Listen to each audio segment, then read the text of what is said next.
இப்ப ஒரு முக்கியமான ஒரு ஆள சந்திக்க போறேன். என் கூட இருக்கிறார் பக்கத்துல தான். இலங்கை சிங்கள திரைப்படத் துறையில மிக பிரபலமானவர். அ நடனத்துறை அப்டின்னா, நடன ஆசிரியர் அப்டின்னு சொன்னா, இவர் தான் முக்கியமான ஒருத்தராக ஒரு காலகட்டத்தில இருந்தார். இப்பயும் நிறைய பேருக்கு அ நடன பயிற்சிகள சொல்லிக் குடுக்கிற ஒருத்தர். அதேபோல ஒரு சிரேஷ்ட கலைஞர். நந்தகுமார். எப்டி இருக்கிறீங்க? நல்லா இருக்கு. நீங்க எப்படி இருக்கிறீங்க?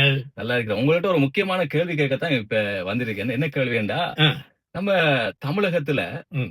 விஜய், தாவேகா கட்சி தலைவர் விஜய் வெற்றி பெற்றார். ஆனா பெரும்பான்மையை நிரூபிக்க முடியாமக்கு, இப்ப முதல்வர் சீட்டுக்கு போ முடியாமக்கு தத்தளிக்கிறார். 2 தடவ ஆளுநர சந்திச்சார். ஆளுநர் நீங்க பெரும்பான்மையை நிரூபிங்க. நிரூபிச்சா தான் உங்களுக்கு தருவேன் முதல்வர் பதவி அப்படின்னு சொல்லியிருக்கிறாரு.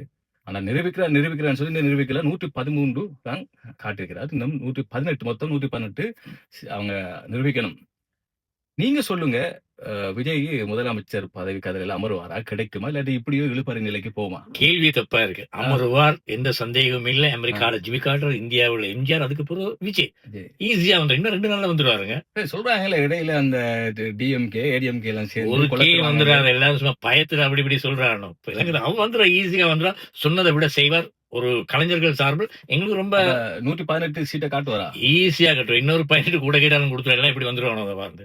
அப்ப ஆளுநர் சொல்றாரு, நீங்க அரசு எப்படி கொண்டு போறீங்க? ஆளுநர் வந்து யார்டா ஆளுன்னு யோசிச்சு பாருங்க. யார்டா சொல்லுங்க யார் ஆளுன்னு? அவங்கடா ஆட்கள். அவர் அப்படித்தான் செய்வார். அரசுக்கு அப்படி இல்ல. ஆ. இவர் வந்துருவார். சும்மா நாளை காலையில போட்டு பாருங்க. பட்டார்னு விஜய் வந்துருவார். அப்ப முதலமைச்சர் நிச்சயமா. தமிழ்நாட்டு சிஎம் வந்து அவர்தான். விஜய் தான்.